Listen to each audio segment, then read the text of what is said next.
Amen, amen. Amen. Kosambela na yo, loko eza ya révélation. Tango yo za bisika so ko koma, okokuta keno bango basambela kate na ndenge yo zo sambela. Yo za révélé, ozo sambela na révélation, mais bango baza révélé te, bazo sambela charnellement. Yango le moment bisika so bozalaka et comme ka discussion, pe banda ko yina yo atala musala ta wapi atala ko teka bisika nyoso atana kati ya famille. C'est juste. Amen, amen. Amen. Ezaka ka cause que yo za spirituel, bango baza charnel. Sobo kutani bokoyo kanaka te. Bo mai na mafuta moyo kana ezate. Amen. Applaudissez très fort. Amen, amen. Amen. C'est la vérité.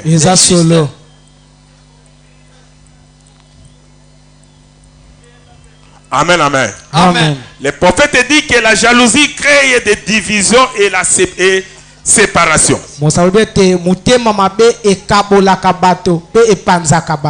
Amen, amen. Amen. La parole de Dieu existe une séparation totale avec Dieu, avec l'incrédulité, paragraphe 93. Eh bien, nous voyons qu'ils deviennent jaloux et les vendir.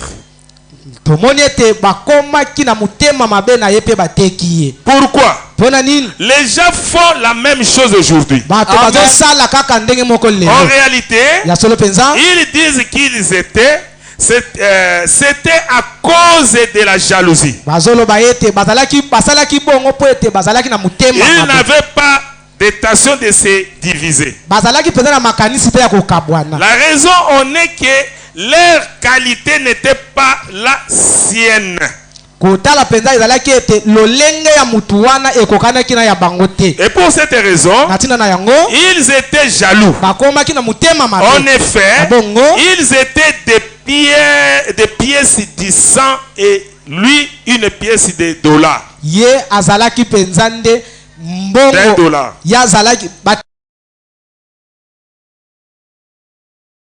$1. Amen. Ezaki Mosu soit la pièce de $100. Amen. Est-ce que vous comprenez? Amen. Ils ont créé qui jalousie, ils ont créé division, ils ont créé séparation. Ils ont câble la bateau. Est-ce que vous comprenez? Amen. C'est la vérité. C'est juste. Oh, attention, Ezaki te to kabona te to za diviser te to za moko. Mais réseau Ezaki qualité na ye ezate comme oyayo. Amen.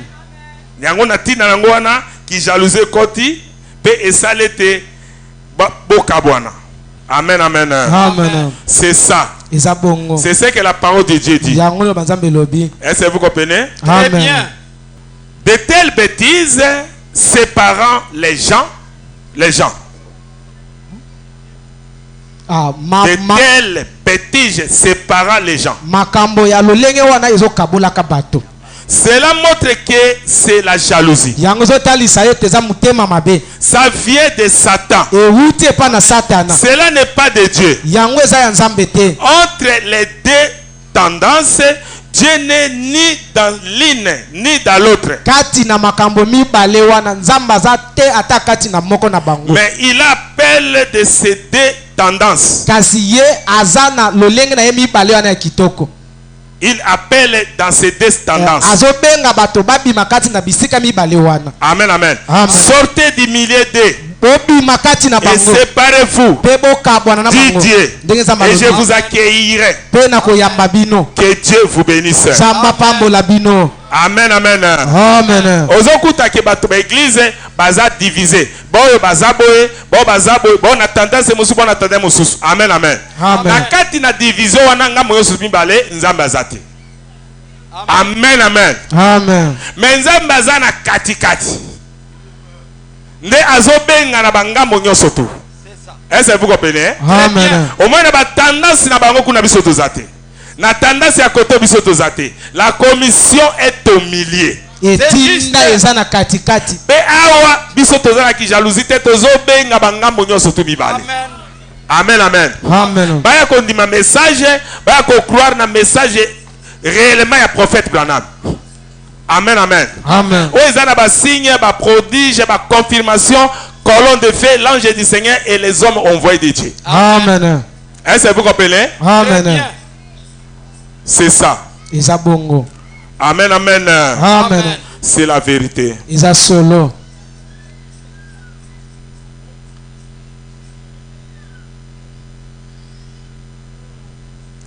La colombe et le serpent dans le cœur de l'homme.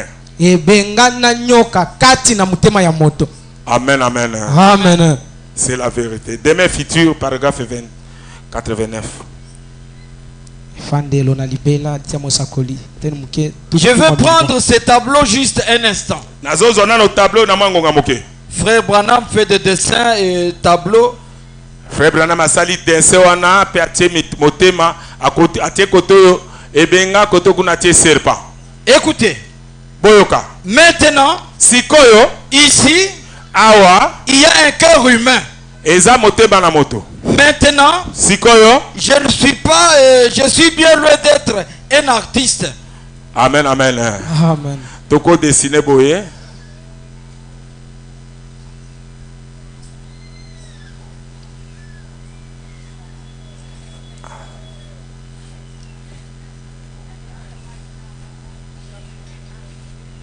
Awa serpa yoana kotoyo kolombe yoana Nyoka na ebenga. to banda ko dessiner libata boye to sa te to sala wa a to bimisi boye na école primaire. Amen, amen. Amen. Siko to tia ke o ezali kolombe o serpa ye na motema ya moto a. Je suis loin d'être un artiste. Ngai nazate moto a dessinaka. Ici, Awa il y a un cœur humain. awa eza motema ya moto. Et Motema ya ici, moto. Pe awa il y a un cœur humain. eza pe motema ya moto nyonso tu wana. Maintenant, Sikoyo celui qui est ici, ye oyo aza awa. il a un serpent à l'intérieur. Amen, amen. Amen. Eza bato mibale. Moko aza na motema ya serpent, moko aza na motema ya colombe. Est-ce que vous comprenez? Amen. Awa eza ka motema na moto, mais eza na esprit ya serpent. Awa eza motema na moto, mais eza pe esprit ya colombe. Celui qui est ici, il a un serpent à l'intérieur. Ye oyo aza awa moto oyo. Moto oyo aza na serpent na motema na ye. C'est le péché. Eza lisumu. Et ici, Awa il a sa vie. aza na bomoi. Il a sa vie. Aza na bomoi na momo na ye. Celui qui est ici, Ye oyo aza awa il a une colombe à l'intérieur, aza na colombe na kati na motema na ye. qui est le Saint-Esprit. Eza molimo mosantu. Et là, Pe kuna ici, là-bas, awa il a une vie. aza na bomoi. Eh bien, Malam. celui-ci, il a de la méchanceté. Oyo ya motema ya nyoka oyo aza na bakanda. Il a de la haine, Aza na koyina. de la jalousie. Aza na jalousie. Et c'est ce qui fait ça. Pe yende yango moto ezosala yango. C'est pas bien. moto azosala yango. Eh bien, Malam.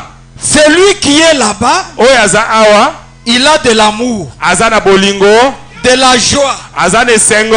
de la patience. Aza na motema molai. Et c'est à cause de ce qui est à l'intérieur Yango de eza lui. na tina na eloko eza na kati na ye. C'est la colombe. Eza colombe. Applaudissez très fort pour lui. Amen. Tobetela nzambe maboko makasi.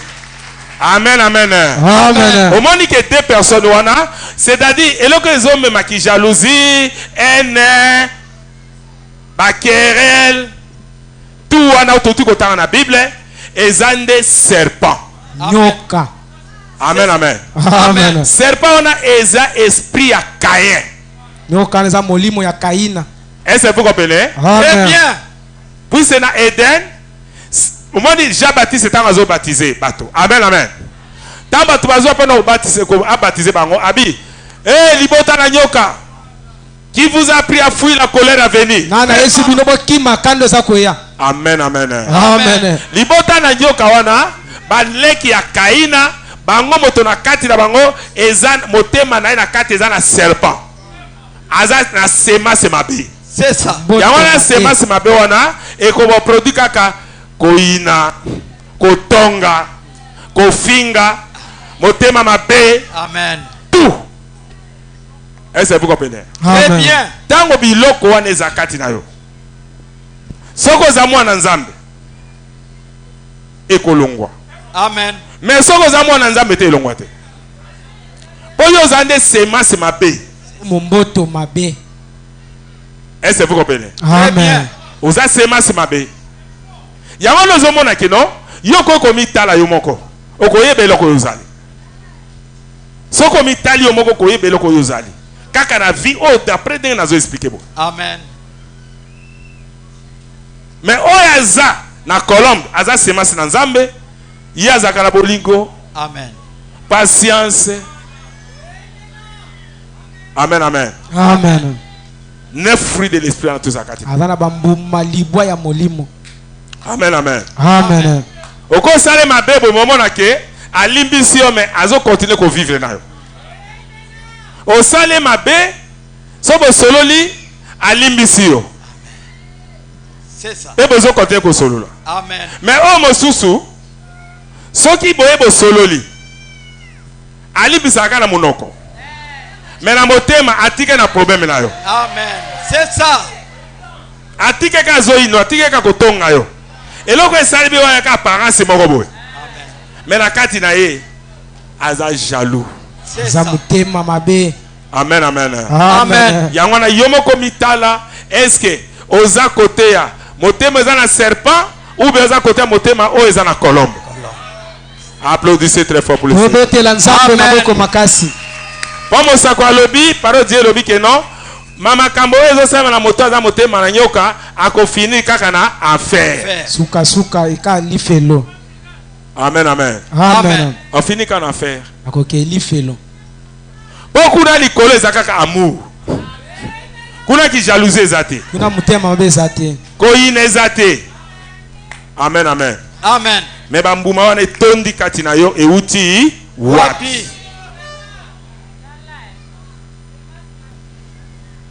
Amen, amen. Amen. Les prophètes disent ceci. Mosakala lobi boye. Que cela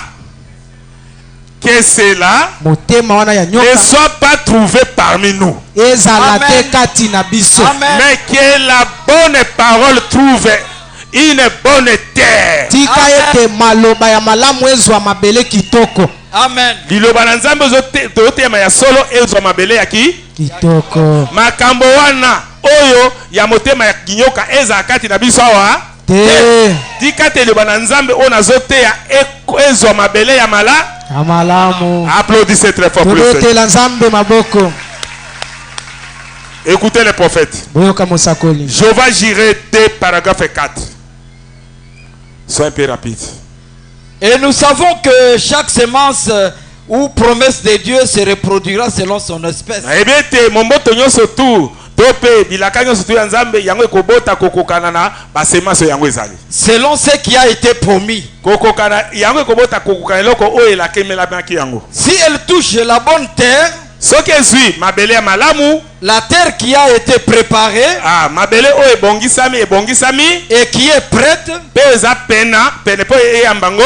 si toutes les pierres ont été jetées dehors, soki mababanga nyonso tu c'est-à-dire baincrédili nyonso bato nyonso ebwakami libanda et si ses racines, l'amertume, l'égoïsme, soki barasine wana motema monene amen amen Amen. égoïsme c'est-à-dire yo égoïsme ezaki non ndenge yo za wana soki eza eloko moko bolingaka par ebele yozwa l'indifférence, yo lingaka kozala différent na bato yo mona comme si yo leki ka bato. Est-ce que vous comprenez? Amen. L'indifférence c'est-à-dire yo zomona comme si bamusu bazati na te yo nde moto leki bango. la jalousie. Amen amen. Amen. Amen. Moto ya ndenge wana okutaki jalousie kati na ye Amen. motema mabe. Et Est-ce si, que vous comprenez? Amen. Mwana ya nzambe nyonso tu akomona ndeko ne kaki baza ndenge moko. Amen. Quel que soit azwi nano te to mpe alata mabe mais comme andimi message ayebi kaza mwana na Nzambe. Amen. mais mosusu ya komona comme si alati bien okuna oyo atina mboko te nga aleki ye Amen. oleki ye na eloko te. Amen amen. Amen. Yo oza na ki jalousie oza na ki haine ozana ba séparation, ba division, kotonga, ozana motema ya ki serpent. Vraiment. Nyoka. Amen, amen. Amen. Est-ce que vous comprenez? Très bien. Ce sont des choses terribles. Écoutez. Yoka. Et si toutes ces racines ont été déracinées, et ceux qui c'est-à-dire la racine d'amertume, racine oya motema ya mabe, la racine qui pousse encore, quelquefois cela détruit ce que Dieu a essayé de faire. Racine ango oya kati na yowana oya mabe amertume motema mabe yango ezoluka kutu e détruit eloko nzambe asali ke ezala. Amen, amen. Amen. Est-ce que vous comprenez? Amen. Nzambe afungoli don po eza na église na ye, mais lolenge ya motango moto wana azoluka a détruit ata eloko nzambe asali yango. Amen. Est-ce que vous comprenez? Amen. Nzambe asali ke no don na eza na église po ete ya liloba na nzambe. Amen, amen. Amen. Mais omona natiri eloko wana ya semence wana ki serpent yango ezoluka kutu e détruit ata influence ya moto wana. Amen. Et détruit ata influence ya vase wana. Et détruit ata influence ya ozo sala keno makambo nzambe ke liboso. Amen. Est-ce que vous comprenez? Très bien. Amen, amen. Amen. Mais écoutez, mais boyoka, nous vous prions tozobonde la bino et nous prions aussi Dieu pe tozobonde la penzambe que cela ne soit pas trouvé parmi nous, ete makambo wana ezala te kati na biso a, mais que la bonne parole trouve une bonne terre dans ceci. kasi maluba na nzambe oyo tozoteya ezwa nde mabele malamu na kati na makambo tozoloba. Applaudissez très fort pour le Seigneur. Amen, amen. Amen. Est-ce que vous comprenez? Très bien. Nous savons que chaque semence ou promesse de Dieu se reproduira selon son espèce. Selon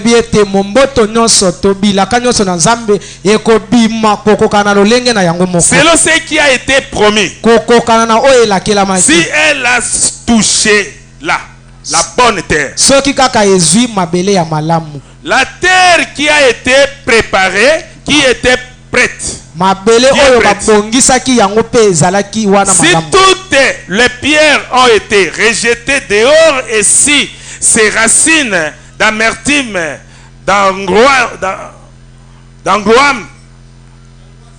d'angoisse, l'égoïsme, les différences, la jalousie ont toutes été déracinées, balongolaki mabanga nyonso balongolaki misisa ya bololo motema mabe motema likundu pe nyonso wana elongwaki. Amen, amen. Amen. L'amertume, motema mabe, motema mabe.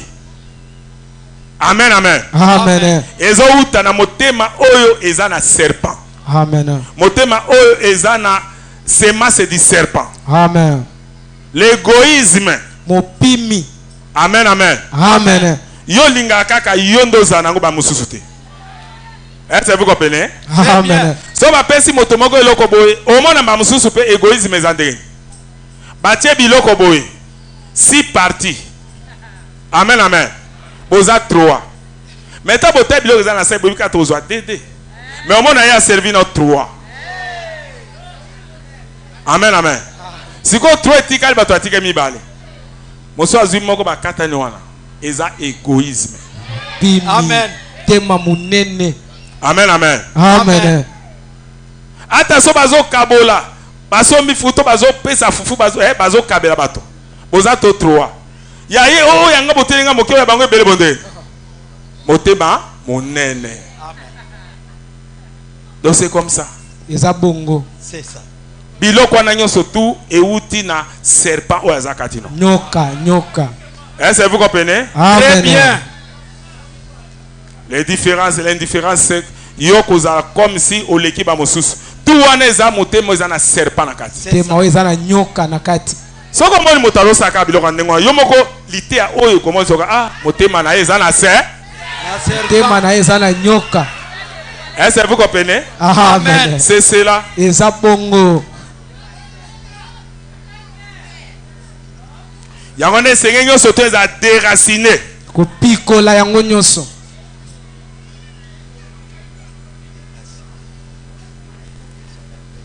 C'est elle qui, quelquefois, détruit ce que Dieu a essayé de faire. Yango ne motema mabe na bambala mosusu esalaka ete elongola o nzamba azomeka kosala. Amen. Amen, amen. Amen. Nous prions Dieu Tozo que bonde- cela ne soit pas trouvé parmi nous. Tozobondela nzambe ete makambo wana ezala kati na biso Mais te. que la bonne parole trouve une bonne terre dans ceci. Ete maloba ya malamu na nzambe ezwa mabele malamu kati na makambo oyo. Amen. Applaudissez très fort. Tobetela nzambe maboko makasi. C'est merveilleux. Eza malamu. Amen, amen. Amen.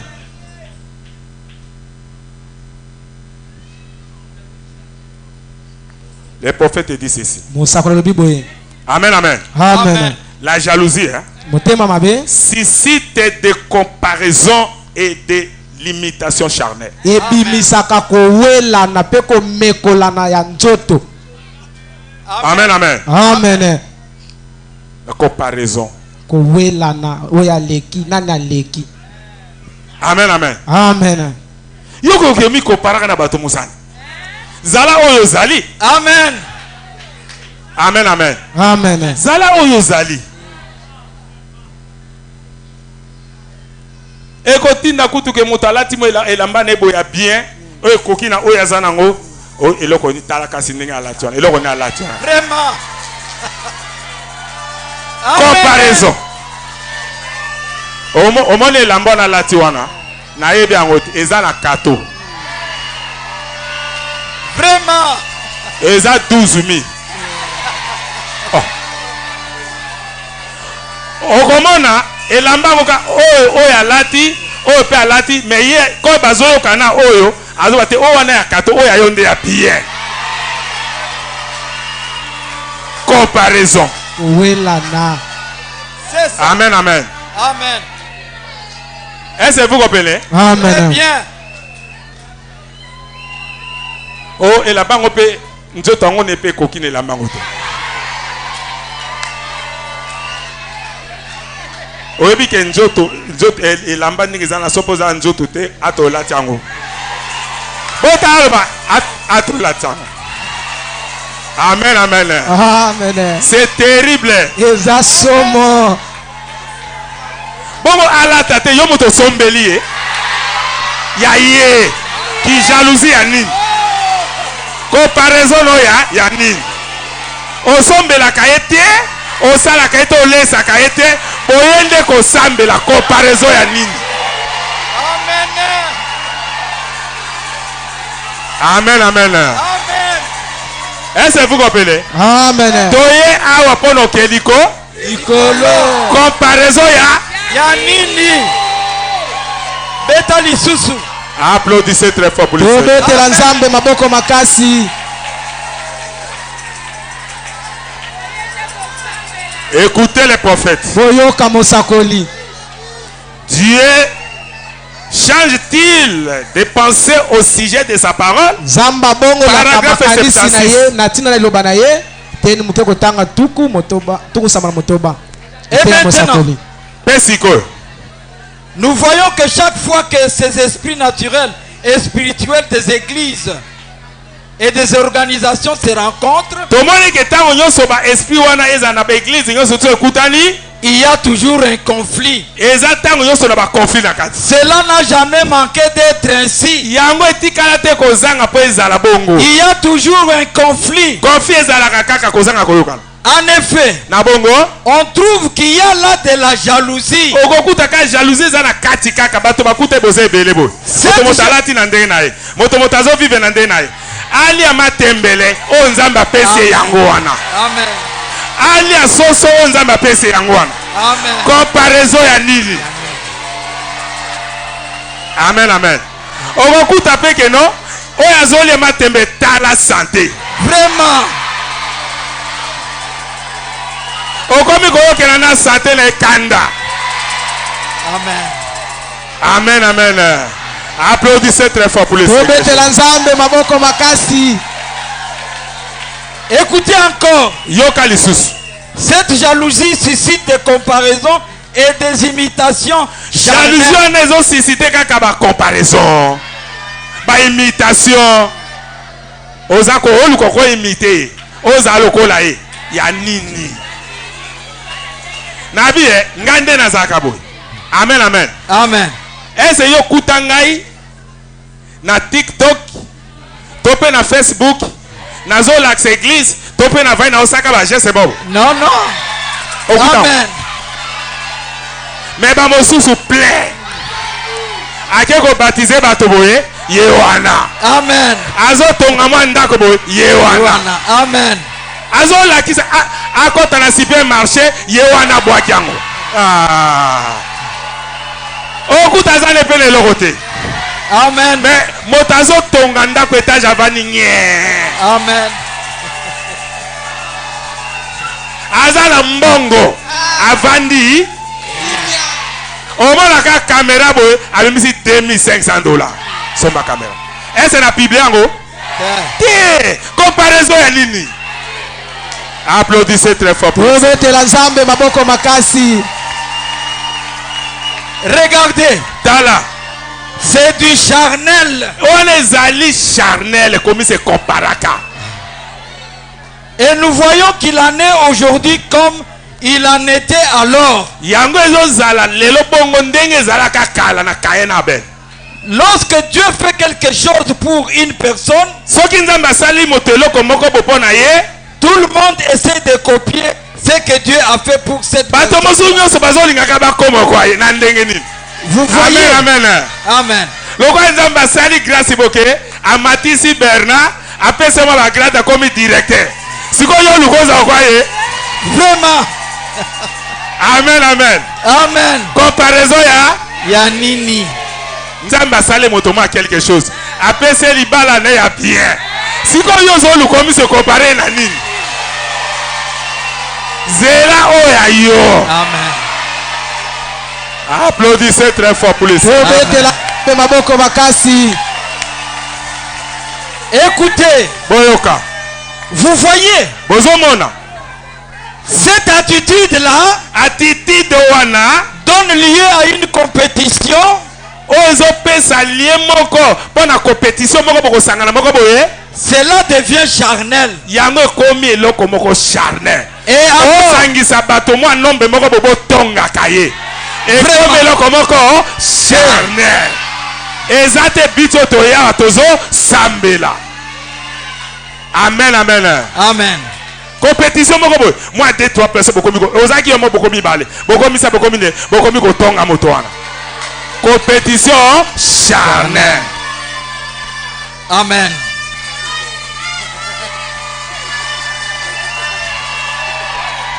Amen, amen. Amen. Applaudissez très fort. tobetela nzambe maboko.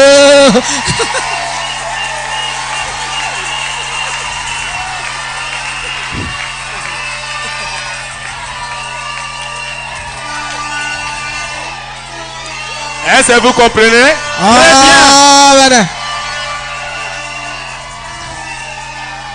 Écoutez. Bozela. Amen, amen. Amen. Omoni loko Bernard Sali. Makobi nango yango. Prophète azotea. Bato ba sepe la prédication. Baye babando tie bamboko na ba poche. Yango.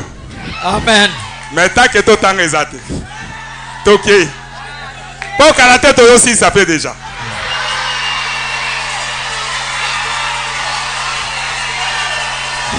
Écoutez. Boyoka.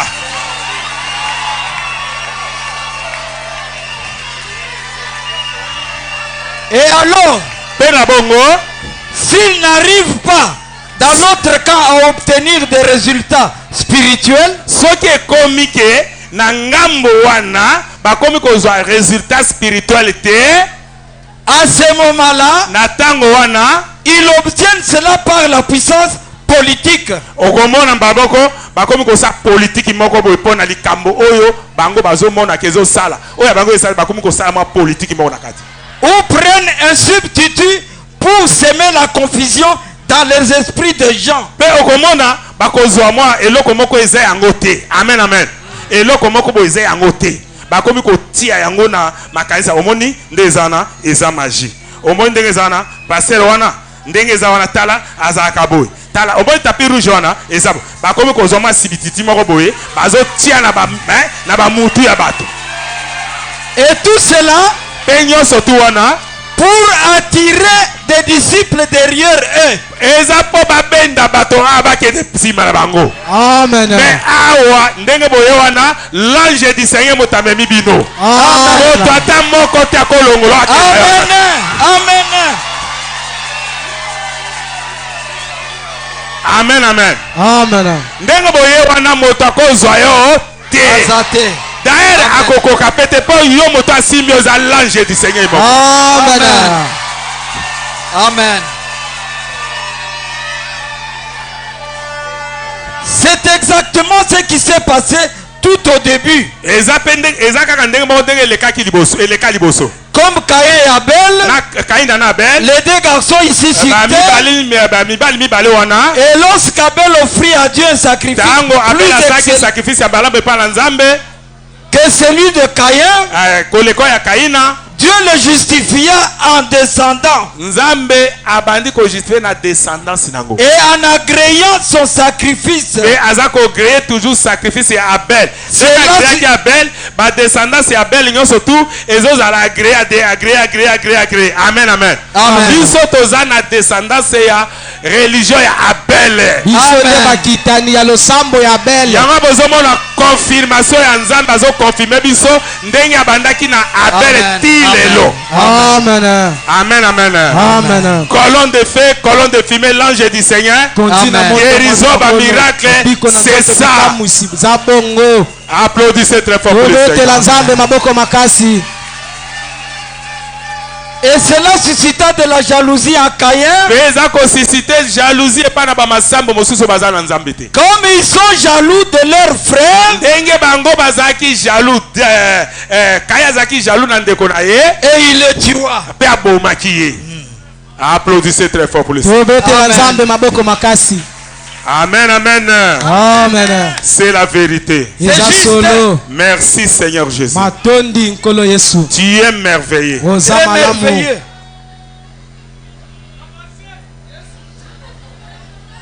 Amen, amen. Amen. La nature a toujours cherché à détruire les œuvres spirituelles. Amen, amen. Est-ce que vous comprenez? Amen. Tel que vous êtes là, vous êtes spirituel. Et quand tu es dans ta famille, tu es spirituel. Et les autres ne prient pas ici. Bazulu kwa kaba bom influence na yo. Yako sambela ngoyo sambela ka bondenge ni. Utu amba bato balala te yoko sambela ko sambela. Vraiment, or que o sambela ke deranja ka pe bato te. O sambela ngoyo kutu malembe. Mais take ba amoro ka ko zo sambela. Amen, amen. Amen. Bazulu kwa kaba bom influence wana. Otika. Mais moi otika ezali pour c'est natino ezabongo. C'est ça. Est-ce que vous comprenez? Très bien. Moi, otika ezate pon natina yo ezabongo. Écoutez le prophète. Chaque fois, le naturel essaie toujours de détruire que Caïn a tué Abel. Bambala nyonso bato na mosuni baluka tango soko bebisa makambo na bato lokola Kaina abomaki Abel. Le nature a toujours cherché à détruire les œuvres du spirituel. Nous voyons que c'est la même chose aujourd'hui. Exactement la même chose. Cela trouve que ça vient de Satan. Parce que la jalousie, l'imitation de la vérité, c'est pour nous. Croyons vraiment que Dieu ne change jamais d'avis sur ce qu'il a déclaré.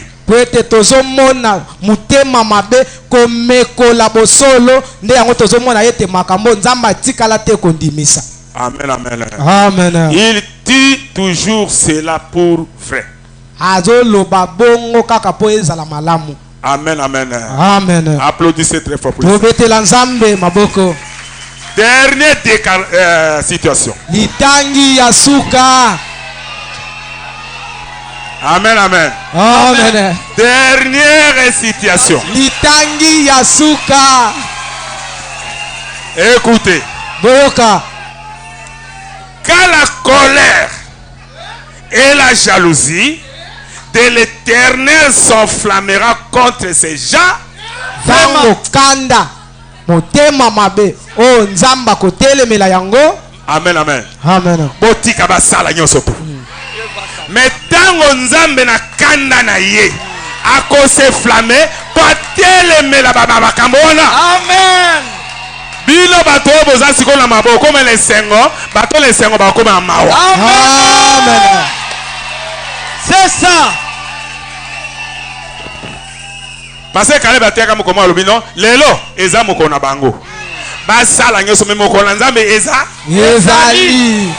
Applaudissez très fort. Tobetela nzambe maboko. Écoutez les prophètes. Boyoka musakoli. Exposé de 7 âges de l'église, l'âge de l'église est de Sardes, paragraphe 269. D. Rapidement. Une question se pose donc. Pourquoi ces deux tribus ont-elles été effacées?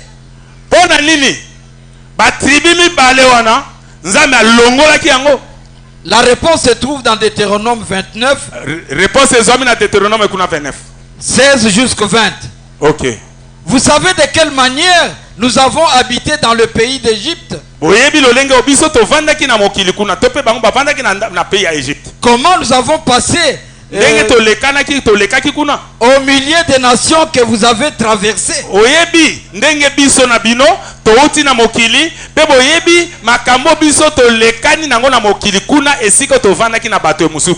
Vous avez vu leurs abominations et leurs idoles. Les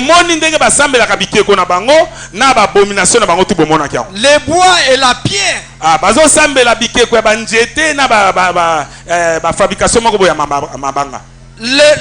L'argent et l'or qui sont chez elles. Qui sont chez elles. Qu'il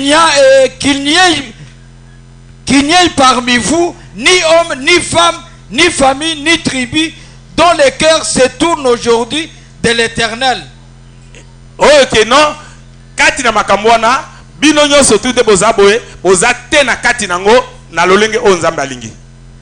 Notre Dieu, qu'il se détourne pour aller servir les dieux de ces nations-là. Amen, amen. Amen.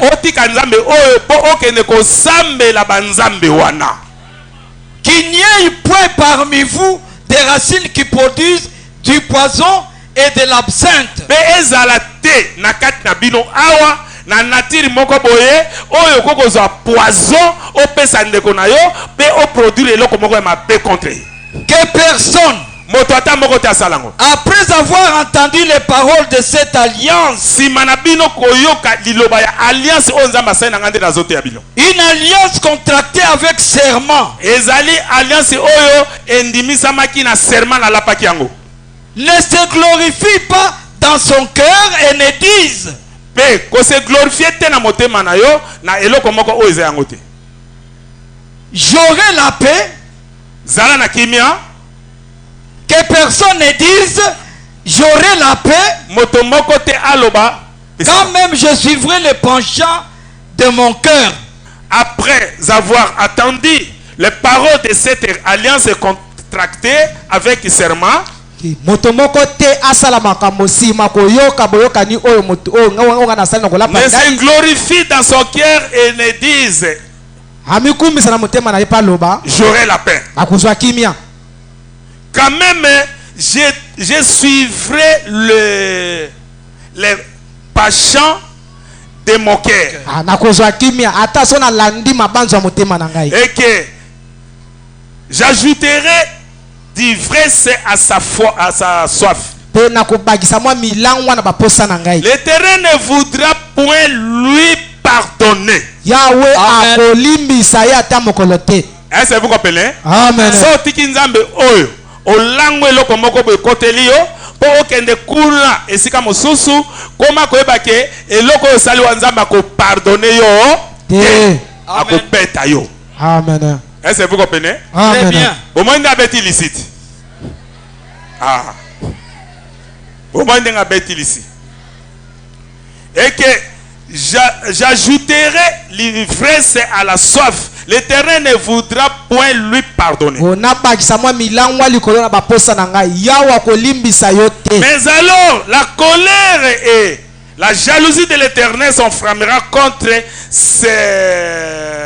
cet homme. Na bongo kanda ya nzambe pe zuwa na ye ekobalukela moto wana. Toutes les malédictions écrites dans ces livres reposeront sur lui. Bilakeli mabe nyonso ekwame kati na Biblia oyo ekozala likolo na Et ye. l'Éternel effacera son nom dessous du ciel. Pe Yahweh kolongola kombo na ye wuta na likolo. Est-ce que vous comprenez? Amen. Ozui mwa milango moko boye. O ngai ndenge zana nakobana na ba osambela na ngesika te. Otiki nzambe. Kanda na nzambe kozali kono nzambe akobeta yo. Pe akopardonner yo te. Amen, amen. Amen. Ako pardonner yo te. Oyebi pasi nini nzamba sali pazwa yo. Ya wana malédiction nyonso ekomami na livre oyo ekozali ko na yo nzamba ko tiango liko na yo. C'est ça.